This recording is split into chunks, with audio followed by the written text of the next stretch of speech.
I never thought I'd be the type to pack up and quit. Why would I? Giving up isn't in my DNA. I've always loved the grind, the late nights, the moments when everyone else is asleep but I'm wide awake, dreaming bigger than they ever dared. Back then, money was more of a joke than a reality. I was buried under student loans, the kind that make your bank balance look like a sad math problem. I owned a few places, but I barely spent time in any of them. I couldn't afford both a home and an office, so I made the choice that probably seemed crazy to most. I rented a tiny office space and slept on a worn-out futon there. Not exactly the lap of luxury, but it was cheaper than a flat, and it kept me close to my work. Fast forward a few years, and people who once laughed at me were suddenly paying attention. I founded a little company called Skyward Technologies. Yes, it sounds like a sci-fi movie, but our mission was clear: to revolutionize how humanity reaches space. I wanted to make Mars not just a dream, but a destination. Step 1 was affordable rockets. Step 2 was making space travel routine. Step 3, bringing people to another planet. Private companies, governments, you name it. I wanted to create something useful, something lasting. Some say eccentricity is the price of success. Look at it this way. Warren Buffett drinks at least 5 cans of Coke a day. Richard Branson swears by his 20 cups of tea. Jeff Bezos spent millions building clocks that'll tick long after any of us are gone. The richer you get, the weirder you're allowed to be.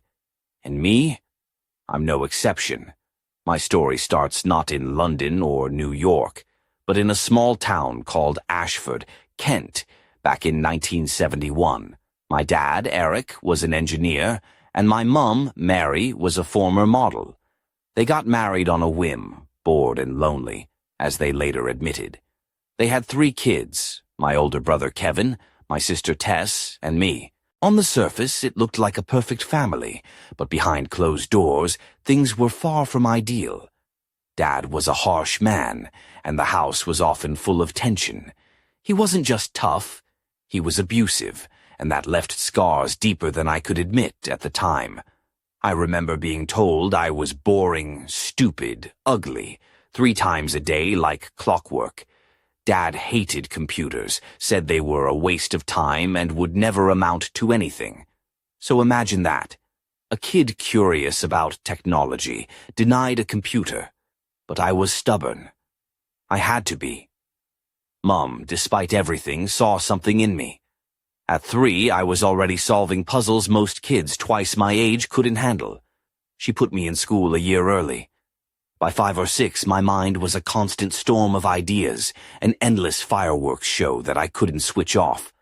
I thought I was crazy until I realized other kids' minds weren't like mine. I didn't have a master plan back then.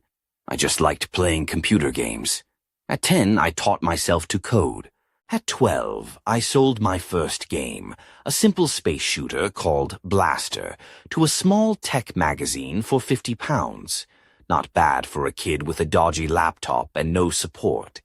At 17, I left Ashford and moved to the U.S. to attend the University of Pennsylvania, where I earned degrees in economics and physics. Philadelphia was, well, it was Philly. Not exactly Silicon Valley, but it was a start. I knew where I wanted to be eventually, the place where tech dreams come alive. In 1995, I moved to California with £2,000, a battered car, and a head full of ideas. I tried to get a job at the only internet company I knew, Netscape, but they ignored me. So I did what any desperate tech guy would. I started my own company. If you can't get a job, create your own job, right? I teamed up with my brother Kevin and a few friends, and we launched ZipNet, a software company that helped newspapers convert print content into digital formats. It was slow going, and sometimes I wondered if anyone even cared about the internet back then. But eventually, clients like The Guardian and The Times came knocking. Money was tight. I couldn't afford both an apartment and an office, so I rented an office and slept on a couch there. I'd catch some rest, then hit the local gym to keep my sanity. It was a tough grind, like trying to build a spaceship out of cardboard and glue. After almost 4 years, ZipNet was bought out by a bigger tech firm for $230 million. Suddenly, I went from sleeping on a couch to owning a $15 million McLaren F1, a car so expensive that just steering it felt like a financial decision. I remember showing it off on a TV segment, trying to explain how a kid from a small English town made it big on the internet. Funny thing is, about a year later, I crashed that car on the way to a meeting. I wasn't great at driving it, and my friend Peter asked, "What can this car do?" I said, "Watch this." Famous last words. I ended up hitchhiking to the meeting, but hey, no investor relations were harmed. But I wasn't interested in toys. I wanted to build something bigger. After selling ZipNet, I poured $5 million into a new company, XCOM, a website where people could email money to each other. It sounds simple now, but back then it was revolutionary. That company would later become Paymate, but at the time it was just a dream on the internet. Growth was explosive. By the end of the second year, we had 1 million users. But in 2000, while I was away on my honeymoon, yes, a honeymoon finally, the board decided I wasn't the right guy to run the company anymore. So I got fired from my own company. Charming, right? Yet, in 2002, eBay bought Paymate for $1.1 billion, and I walked away with $130 million, enough to start dreaming even bigger. That year, I invested in a little startup called Green Drive Motors, which aimed to build electric cars. I'd always been passionate about fighting climate change, and if the big car companies wouldn't build electric cars, I was going to do it myself. I put in $5 million, became chairman, and we worked day and night to create the Green Drive Roadster, unveiled in 2006. But 2008 was brutal. The financial crisis hit, and we were 3 days from bankruptcy. I was sleeping on the office floor again, wondering if I'd lost everything. On top of that, my first marriage fell apart. My wife, Justine, said she felt like nothing more than a trophy wife, something I never wanted for her. Yet, by 2013, the dark clouds had passed. Green Drive's stock soared, and my focus shifted to the biggest challenge yet, making Mars habitable. I founded Starbound Aerospace in 2002, with the idea that space travel should cost a fraction of what it did. Rockets were absurdly expensive, and I wanted to change that. Now the plan is clear. Land humans on Mars by 2024 and make a trip there cost about the same as buying a house in the UK, $200,000. Imagine that. A home on another planet for less than a London flat. If that works, building a self-sustaining civilization on Mars isn't just science fiction anymore. Sometimes I wonder, does it take madness to change the world? Maybe. But I've learned that from pain and struggle comes resilience. From sleepless nights on a futon in a dingy office to shaking hands with government officials about Mars colonization, this has been my journey. But here's the kicker. Just when I thought I had a handle on everything, a mysterious encrypted message arrived on my office computer last week. No sender, just a line that said, "The real journey begins when you think it's over." What that means, I don't know yet, but one thing's for sure. The adventure is far from over. Waking up on that worn-out couch in my cramped office, I often felt like the world was a million miles away. Yet somehow I was determined to grab it by the collar and shake it up. I remember the smell of stale coffee mixed with the faint scent of old printer ink, the hum of outdated computers, and the faint creak of the futon under me as I shifted to get comfortable. Not exactly the dream setup, but it was mine, and it was where I was building my future. My office was tucked away in a nondescript building on the edge of San Jose, not far from the sprawling tech campuses everyone dreamed about. The walls were bare, save for a whiteboard cluttered with hastily scribbled ideas, flowcharts, and half-baked equations. No fancy art, no ergonomic chairs, just me, a battered desk, and the relentless drive to keep pushing forward. I'd wear the same faded hoodie and scuffed trainers day after day, the kind of look that screamed startup hustle more than boardroom boss. My hair was usually tousled, and I'd often forget to shave, looking more like a mad scientist than a tech entrepreneur. The irony was that while I was building this company that would digitize the way newspapers worked, I barely had the energy, or the cash, to keep myself afloat. I was living on instant noodles and free samples from tech meetups. I joked that my diet was sponsored by desperation. My colleagues teased me relentlessly, calling me the couch potato CEO, but I wore that nickname like a badge of honor. Sleeping on that futon wasn't glamorous, but it was a symbol of commitment. One of the few luxuries I allowed myself was a battered leather jacket I'd found in a charity shop. It was too big, with sleeves that swallowed my hands, but it made me feel like I belonged to something bigger. A rebel, a dreamer, a man who wasn't afraid to get his hands dirty. Underneath, I'd usually have a plain white tee, sometimes with a barely visible stain or two, evidence of late-night brainstorming sessions fueled by way too much caffeine. I wasn't just fighting for a business, I was fighting for belief. Every time a potential client dismissed us or a bug crashed our software, it felt like the universe was testing me. But quitting? No chance. Once, after a particularly brutal meeting with an editor who slammed our product as pointless, I walked out, laughed to myself, and muttered, "Well, they don't know what hit them. Maybe it was arrogance, maybe it was hope, or just pure stubbornness." My brother Kevin was my rock during those years. He'd come by the office wearing his signature tweed jacket and thick-rimmed glasses, looking like a professor lost in a startup world. He was the yin to my yang, methodical, calm, and endlessly patient. While I chased wild ideas, he handled the numbers, the contracts, the endless paperwork. Together, we made a strange but effective team. One evening, as the fog rolled over the Silicon Valley hills and the office lights dimmed, a small victory came through. A modest contract with a regional newspaper. We celebrated with cheap pizza and a bottle of flat cola, laughing at how far we'd come from sleeping on that futon. It wasn't much, but it was proof that the grind was paying off. There were moments, though, when the weight of it all nearly crushed me. I'd sit alone in that dim office, staring at the glow of my computer screen, wondering if I was chasing a fool's dream. The loneliness was a heavy companion. No lavish parties, no fancy dinners, just me and my thoughts, and sometimes the cold office air that seeped through cracked windows. And then there was Emma. She was unlike anyone I'd met. A freelance graphic designer with a sharp wit and a penchant for leather boots that clicked confidently on the office floor.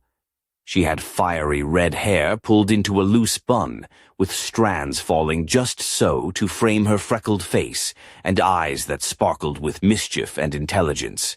Her style was effortlessly bold, a mix of vintage dresses paired with chunky jewelry that hinted at a rebellious streak. She'd stop by to help with branding, and honestly, her presence was like a jolt of energy in that gloomy space. One afternoon, as she leaned over my shoulder to critique a logo design, her perfume, a subtle mix of jasmine and something spicy, filled the air. She smirked and said, "You know, if you spent half as much time on your sleep as you do on your code, you wouldn't look like you lost a fight with a blender." I laughed, feeling a warmth that had little to do with the overheated office. Emma challenged me, not just professionally, but personally. She believed in the vision, but she also reminded me that I was human, not just a machine. Those stolen moments, brief as they were, gave me a glimpse of life beyond the screen and the cold office walls. But just when things seemed to be gaining momentum, reality hit harder than ever. One morning I found an eviction notice plastered on the office door. The rent was overdue, and the landlord wasn't messing around. I was 2 days from losing not just the office, but the makeshift home I'd built. Panic set in, but giving up? Not an option. I called every favor I had, begged for extensions, and even considered sleeping in my car. That night, lying on that futon, the ceiling above me felt like it was closing in.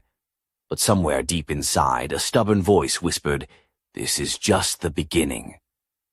Little did I know the real storm was just around the corner, and the choices I made next would set the course for everything to come. The eviction notice felt like a punch to the gut, but I wasn't about to pack up and disappear. No, this was just another challenge to outsmart. I remember pacing that tiny office late into the night, the dim glow of my laptop casting shadows on the peeling wallpaper. Outside, the city lights of San Jose flickered like distant stars, indifferent to my little battle. I had bills stacking up, emails from anxious investors, and a flurry of bugs in the software that refused to quit. It was like trying to juggle flaming torches while walking a tightrope over a pit of crocodiles. And trust me, I'm no circus performer. Through the haze of exhaustion, I began to realize something crucial. Survival wasn't just about coding or securing clients. It was about people, building a team that believed in the dream as much as I did. Enter Sam, a wiry kid from Bristol with a mop of unruly blonde hair and a nervous smile that hid a razor-sharp mind. He was a coder, but not just any coder. Sam had this ability to see patterns in chaos, to untangle the messiest lines of code like they were simple puzzles. When he joined, I knew we had a secret weapon. Sam was the kind of guy who could wear a hoodie and flip-flops in winter and still make it look oddly fashionable. His glasses were perpetually slipping down his nose, and he had this habit of muttering to himself in binary when debugging. At first, I thought he was talking in tongues. Later, I realized he was probably just cursing in code. We bonded over endless cups of terrible office coffee and shared pizza slices, arguing over whether Star Wars or Star Trek had better tech. Spoiler, I'm still Team Star Wars. While Sam worked magic on the software, Emma kept pushing me to think bigger. One evening, she showed up wearing a sleek, midnight blue dress that hugged her like a second skin, paired with heels that clicked like a metronome on the office's cold concrete floor. Her ruby lips curled into a teasing smile as she said, "If you keep looking like a zombie, I might have to start charging you rent for this place." I chuckled, but inside I felt a flicker of hope. Maybe I wasn't just fighting for ZipNet. I was fighting for something more. Then came the meeting that changed everything. A call from a representative at The Guardian. They wanted to pilot our software to digitize their archives. Suddenly, the nightmare of eviction and endless coding marathons felt like a distant memory. The deal wasn't huge, but it was enough to breathe life back into ZipNet. Of course, the universe likes to keep things interesting. Just as we started celebrating, the office phone rang. It was the landlord, sounding less than pleased. The rent was still overdue, and this time the deadline was tomorrow. I was caught between a rock and a hard place, and the stress was starting to gnaw at me. One night, after everyone else had left, I sat alone, staring at the ceiling tiles that seemed to warp under the flickering fluorescent light. I pulled out an old battered notebook, my first ever journal, and flipped to a page scrawled with a quote from Churchill. "Success is not final. Failure is not fatal. It is the courage to continue that counts." It felt like a lifeline. The next morning, I made a call that felt like jumping off a cliff. I reached out to an old university professor, Dr. James Whitaker, now a venture capitalist with a decent reputation. I pitched him ZipNet with all the passion I could muster, trying not to sound like a desperate bloke sleeping on his office couch. To my surprise, he listened. More than that, he promised to introduce us to some serious investors.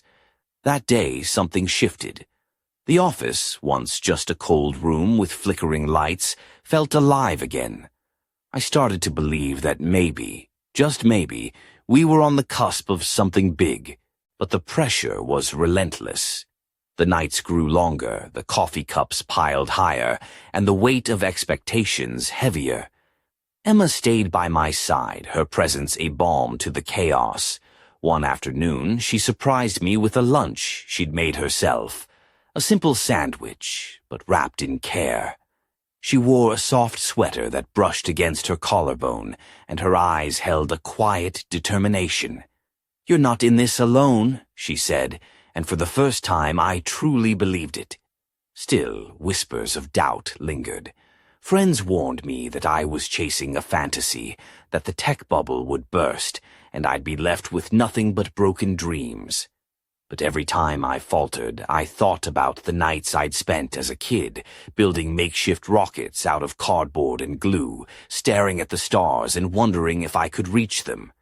And reach them I would. As the months rolled on, ZipNet grew. We landed more clients, hired more people, and slowly began to move out of the shadows.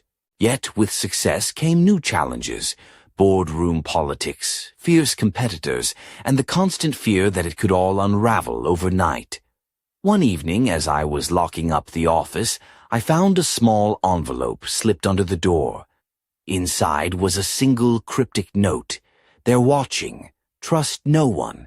No signature, no explanation, just those chilling words. I folded the note carefully, a cold shiver running down my spine. Who was watching? And why? The question lingered as I turned off the lights and stepped into the night, unaware that this mystery was about to pull me deeper into a world far beyond what I'd ever imagined. The note slipped under the door, felt like a shadow creeping into my life. Unwelcome, mysterious, impossible to ignore. I stared at those 3 chilling words. "They're watching. Trust no one." The office was silent except for the distant hum of traffic and the faint buzz of a flickering street lamp outside.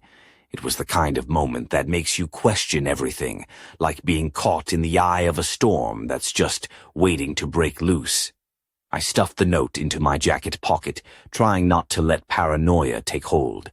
After all, startups attract their fair share of drama, competition, jealous rivals, disgruntled ex-employees. But this felt different, personal, like someone was warning me of a threat I hadn't yet seen. That night, sleep was a stranger. I lay awake on that same battered futon, the fabric rough against my skin, while my mind raced through every conversation, every meeting, every stranger who had crossed my path. Emma's words from earlier echoed in my head. "You're not in this alone." But how could I protect those I cared about if danger lurked in the shadows? The next morning I arrived at the office earlier than usual. The sun was just beginning to cast a pale glow over the Silicon Valley hills, and the air was crisp with the promise of a new day. Emma was already there, dressed in her usual stylish blend of vintage and modern. Today it was a soft cream blouse tucked into a high-waisted skirt that swayed just enough to catch the eye, paired with ankle boots that clicked confidently on the tiled floor. Her auburn hair was loose, cascading over her shoulders, and she greeted me with a knowing smile. I hesitated, then slid the note across the desk. Her eyes darkened as she read the cryptic message. "That's unsettling," she murmured, tracing the letters with a delicate finger. "Do you think it's serious?" I shrugged, trying to appear casual but feeling anything but. "I don't know, but I'm going to find out." Over the next few days, I became hyper-aware of my surroundings. Every phone call, every email, every visitor was scrutinized. I noticed unfamiliar faces loitering near the office building, and once, a shadowy figure seemed to be watching me from across the street. My paranoia was growing, but so was my resolve. Emma, ever perceptive, suggested we beef up security. She even joked about installing laser tripwires like something out of a spy movie. "If we have to, we'll look like Bond villains," she laughed, but I could tell she was serious. Meanwhile, the work at ZipNet didn't slow down. We were racing to finalize a major contract with the Times, a deal that could catapult us from scrappy startup to serious contender. The pressure was immense, and every glitch in the software felt like a ticking time bomb. One afternoon, as I was reviewing code with Sam, he looked up with a frown. "There's something weird here," he said, pointing at the screen. "Some unauthorized access attempts. Someone's probing our servers." My heart skipped. It wasn't just paranoia anymore. We were under attack. The next few hours were a blur of frantic calls to cybersecurity experts, sleepless nights monitoring our systems, and whispered meetings behind closed doors. Emma stayed by my side, her calm determination a steady anchor in the chaos. She wore a sleek black leather jacket that day, the sharp lines contrasting with her soft features, and I found comfort in her presence amidst the storm. As the sun set, painting the sky in fiery hues, I realized how far I'd come, from a kid sleeping on a futon in a cramped office, to a man fighting off invisible enemies while chasing dreams bigger than the sky. But the mystery of who was watching and why remained unsolved. Late that evening, I received an anonymous email. No subject, just a message. "Look closer. The danger is within." I stared at the screen, the words burning their way into my mind. Was the threat inside my own circle? Was betrayal closer than I dared to imagine? The room seemed to close in, the shadows deepening. One thing was clear. Nothing would ever be the same again. And as I shut down my computer for the night, a cold whisper in my ear seemed to say, the real game had just begun. Days blurred into nights as the weight of that anonymous email settled like a cold fog over everything I thought I knew. The danger is within. Those words echoed relentlessly, twisting my thoughts into knots. Was someone I trusted plotting against me? Betrayal from inside the team? It felt like walking on thin ice, every step threatening to shatter the fragile trust we'd built. Emma noticed the change in me. The restless pacing, the way my eyes darted around during meetings, the sleepless nights that left dark shadows under my eyes.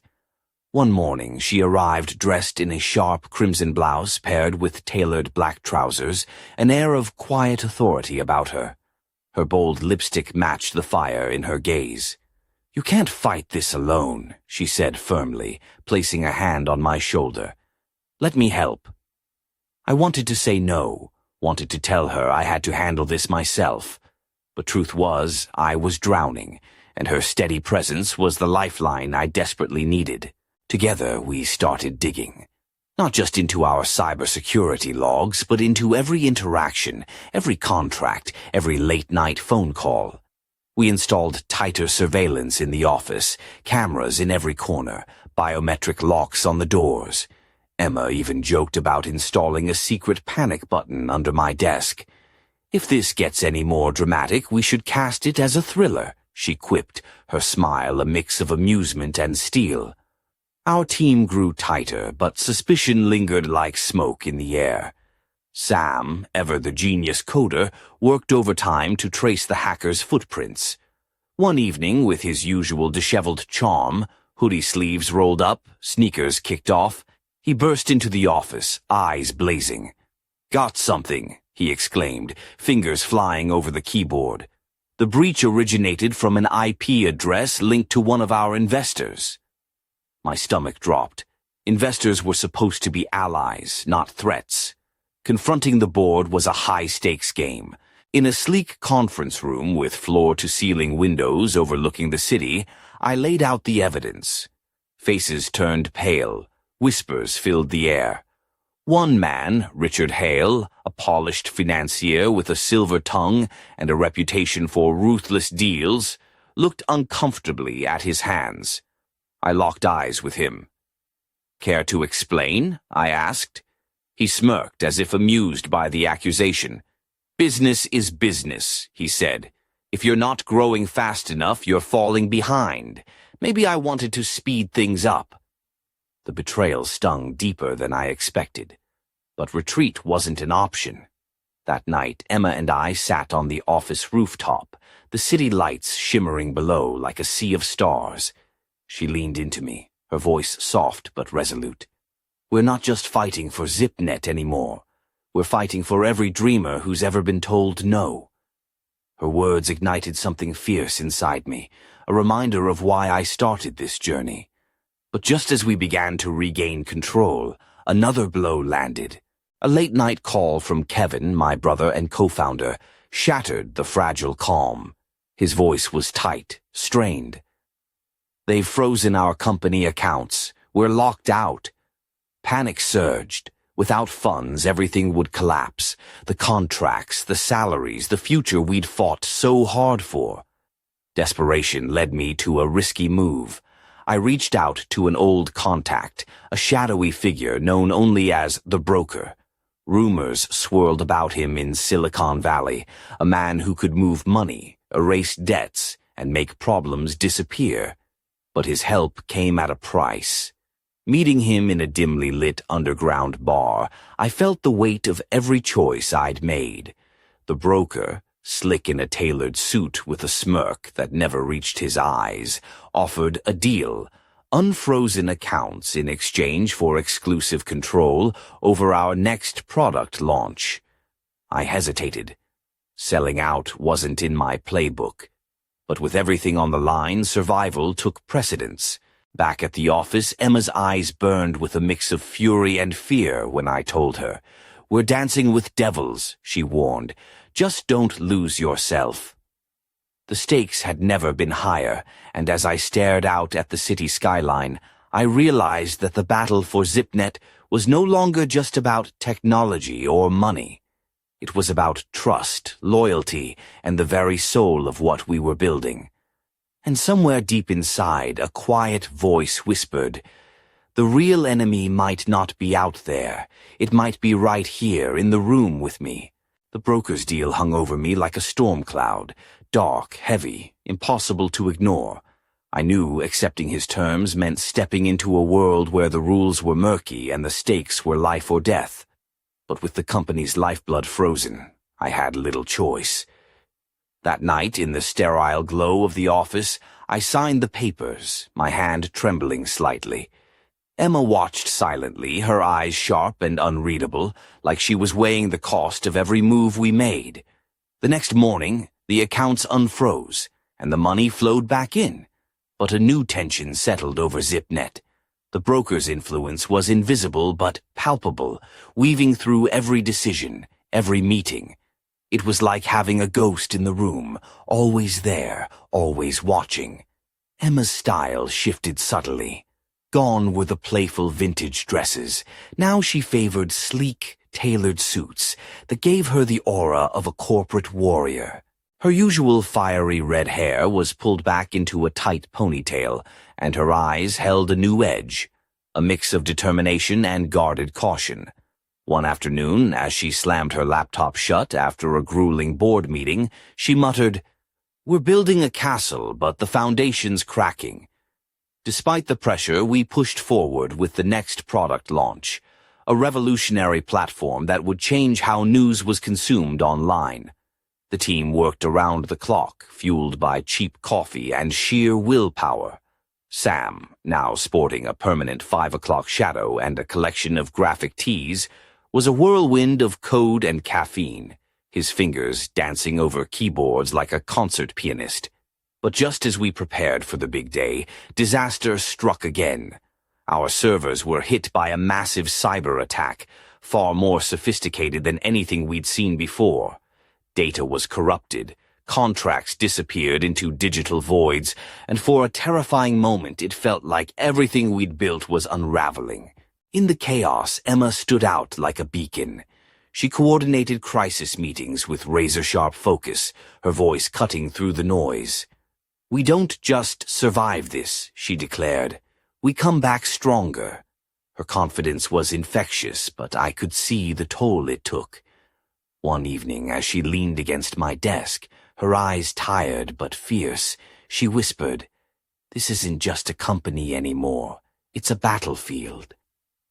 Between firefights with hackers and tense negotiations with the broker, I found myself questioning everything. The lines between friend and foe blurred. Was Kevin still the brother I trusted, or was he hiding something? What about Sam? Was his loyalty absolute, or was he playing a deeper game? And Emma, was her fierce dedication fueled by love for the dream, or something else? One night, unable to sleep, I wandered through the city streets. The air was crisp, the neon signs flickering like distant stars. I bumped into an old friend, Lara, a journalist with a knack for uncovering secrets. She looked stunning in a leather jacket and tight jeans, her dark hair cascading over her shoulders, eyes sharp as a hawk. Over coffee, she leaned in and said, "I've been digging into the broker. There's more to him than you know. He's connected to some dangerous people who don't just want control over tech companies, but over entire industries." Her words sent a chill down my spine. The battle for ZipNet was bigger than I'd imagined. It wasn't just about survival. It was about fighting a shadow war that could change everything. Back at the office, as I stared at the city skyline from the rooftop, Emma joined me, her silhouette framed by the moonlight. She broke the silence, voice low and steady. "We're at a crossroads. One wrong move and it's over." I nodded, feeling the weight of the moment. The path ahead was dark and uncertain, but turning back wasn't an option. Just then, my phone buzzed, a message from an unknown number. Trust no one, not even her. The night air grew colder. The real enemy was closing in, and the game was far from over. The message hit me like a thunderclap. Trust no one, not even her. My thumb hovered over the screen, heart pounding. Emma's name echoed in my mind, tangled with doubts I hadn't dared to speak aloud. Was this a cruel joke, a trap, or the bitter truth lurking beneath the surface? I met her in the office the next morning. She arrived wearing a charcoal gray dress that hugged her curves just right, paired with sleek black pumps that clicked confidently across the floor. Her auburn hair was pulled back in a loose braid, strands framing her face in a way that softened her usual sharp edges. She smiled at me, but I couldn't tell if it was warmth or something more guarded. "Morning," she said, sliding a mug of coffee across the desk. "You look like you didn't sleep." "Something like that." I forced a smile, but the words tasted bitter. "Got a message last night. From someone who says not even her." Her eyes flickered, a shadow passing through them. "Sounds like someone's trying to mess with your head. Maybe. Or maybe there's something I'm missing." For a moment we just stared at each other, the tension thick enough to cut with a knife. Then she sighed, a breath that held 1,000 unspoken thoughts. "Look, this world we're in, it's messy. People aren't always who they seem, but I'm here because I believe in what we're building, and in you." I wanted to believe her. God, I wanted to believe her. But the seed of doubt had been planted. That day I plunged into the underbelly of Silicon Valley, seeking answers. I met contacts in shadowy cafes and backroom bars, places where secrets were currency. A former hacker named Dex told me about the broker's network, a web of influence stretching far beyond what I'd imagined. "He's got eyes everywhere," Dex warned, swirling a dark espresso. "And he doesn't like loose ends." Back at the office, paranoia seeped into every conversation. Sam, ever loyal, noticed the change. "You're chasing ghosts," he said one afternoon, pushing his glasses up the bridge of his nose. "Focus on the code, not the shadows." But I couldn't. The shadows were closing in. Then a breakthrough. In the depths of our server logs, Sam uncovered a hidden back door, an access point someone had embedded months ago.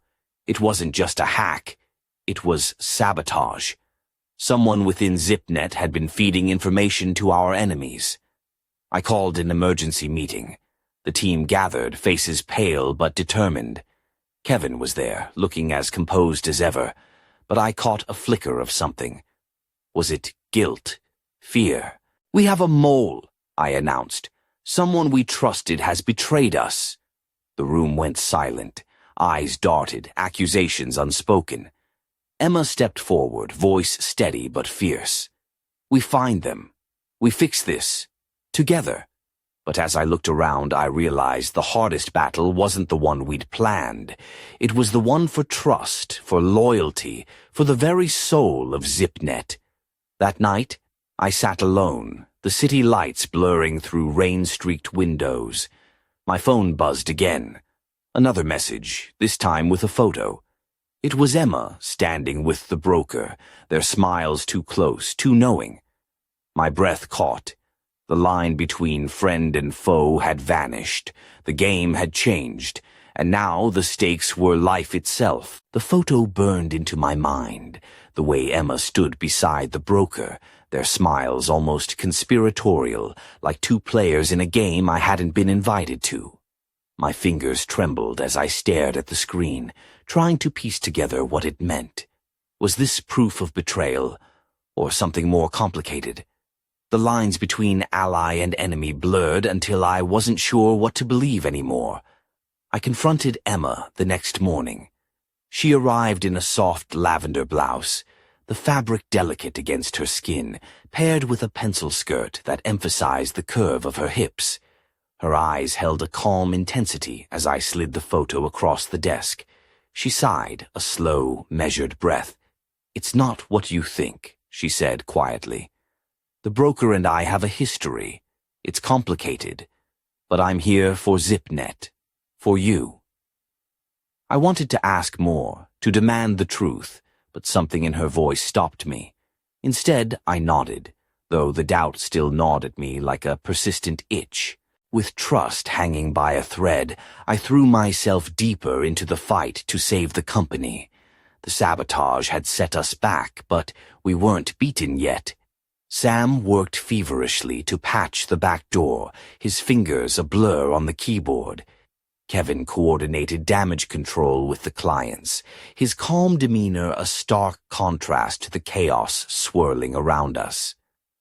One late night, as I wandered the empty office, I found Emma sitting alone in the conference room. She wore a loose-fitting silk blouse that shimmered in the dim light, her hair cascading over one shoulder. She looked up as I entered, eyes tired but resolute. "We can't keep fighting shadows," she said. "At some point we have to face the truth, about the company, about ourselves." Her words struck a chord. Maybe the real battle wasn't just external, it was the war within, the doubts, the fears, the secrets we all carried. Days later, a breakthrough came.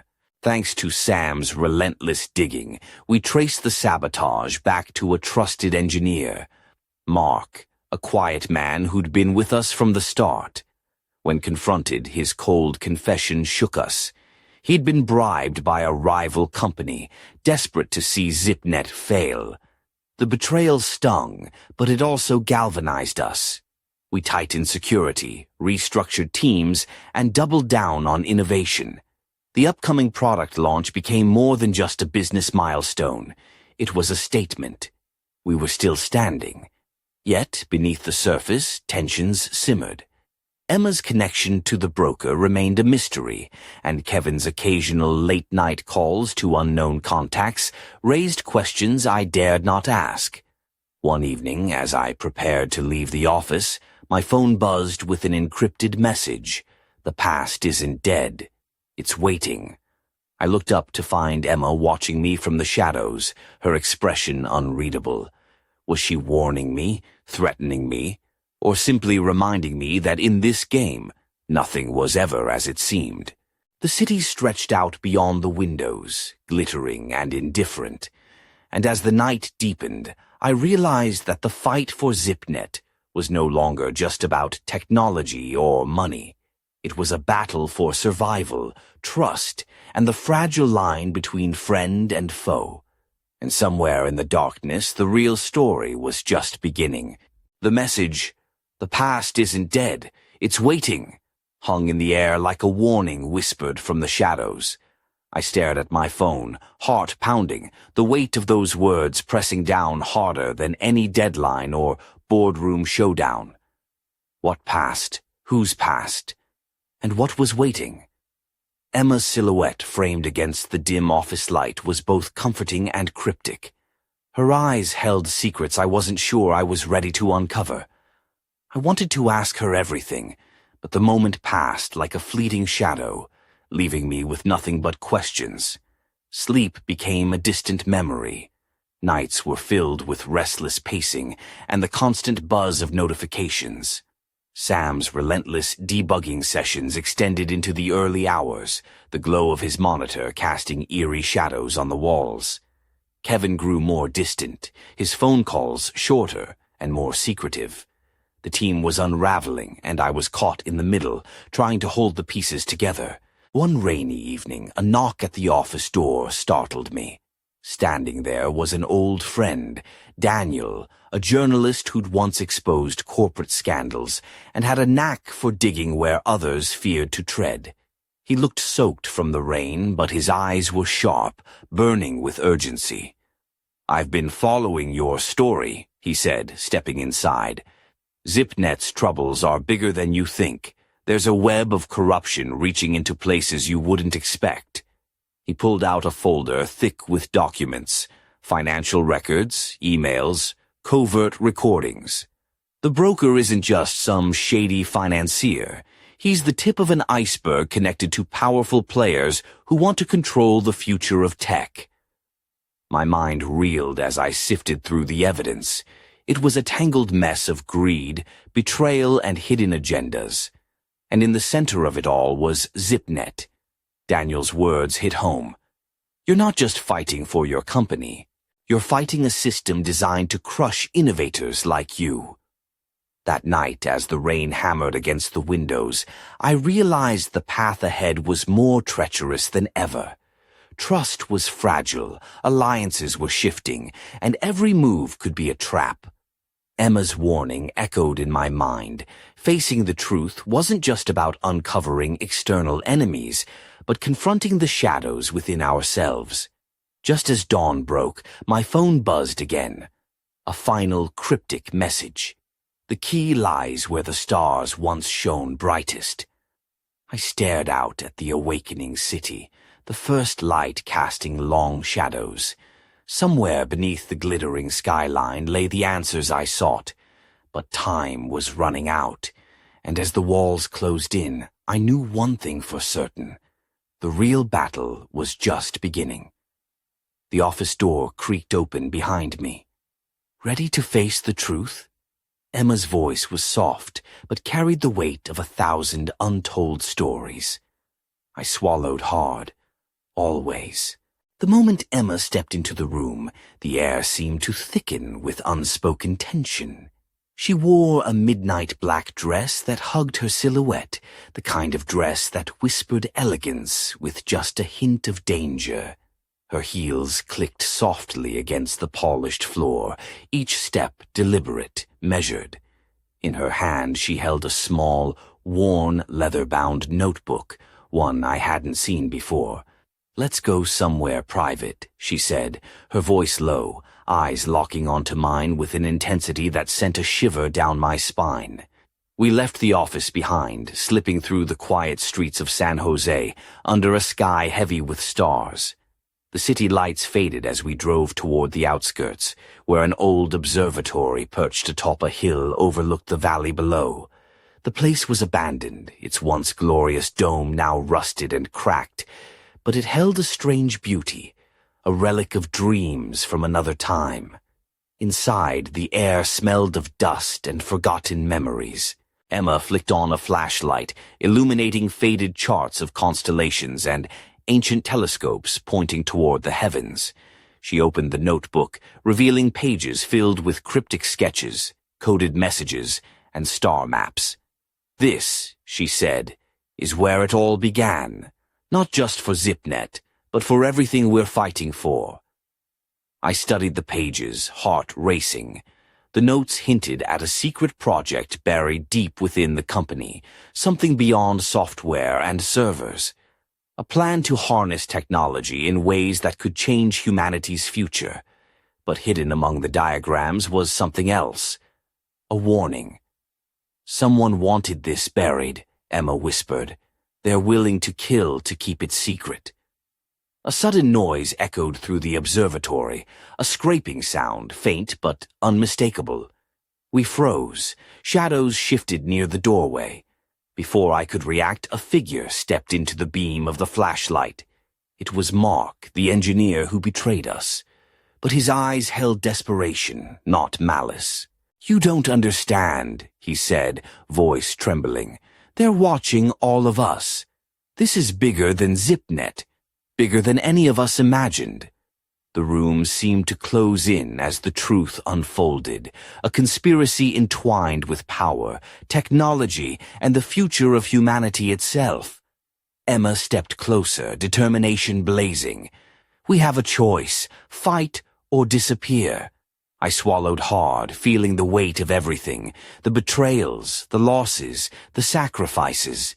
The path ahead was dark and uncertain, but one thing was clear. I wasn't alone. As the first rays of dawn broke over the horizon, casting light on the forgotten stars above, I made my decision. We fight. And with that, the real journey began, one that would take us beyond the limits of Earth, beyond the boundaries of trust, into a future only dreamers dared to imagine. But in the shadows, unseen eyes watched, waiting for the moment to strike again. Because some secrets refuse to stay buried, and some battles never end.